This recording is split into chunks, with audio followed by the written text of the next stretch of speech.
আজ একটা সাধারণ মাছের ঝোলের রেসিপি আপনাদের সাথে শেয়ার করছি। প্রথমে কড়াইতে তেল দিয়ে তার মধ্যে আগে থেকে কেটে ধুয়ে রাখা আলু আর পটলগুলো হলুদ নুন মাখিয়ে ভেজে নিতে হবে। এবার ওই তেলের মধ্যেই একে একে মাছগুলোকে ভেজে নেব।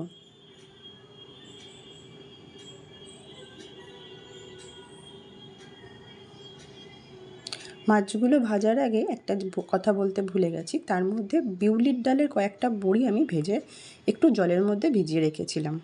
তারপর মাছগুলোকে ভাজতে নেব। মাছগুলো ভাজা হয়ে গেছে, এবার একে একে তুলে নেব। খুব সাবধানে তুলব যাতে মাছগুলো ভেঙে না যায়।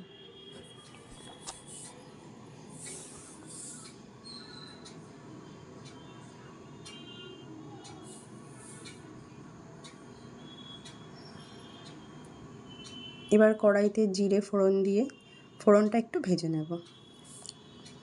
তার মধ্যে পেস্ট করে রাখা আদা জিরে আর কাঁচা লঙ্কা আর একটু হলুদ মিশিয়ে মশলার পেস্টটা দিয়ে দেবো। মশলাটাকে একটু ভেজে নেব।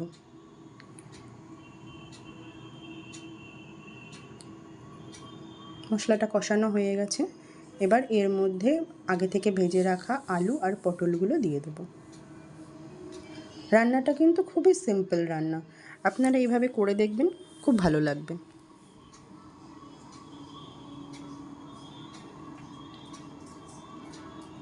আমি কিন্তু এর মধ্যে কোনো গুঁড়ো লঙ্কা দিইনি, সমস্তটাই কাঁচা লঙ্কার উপরে হয়েছে।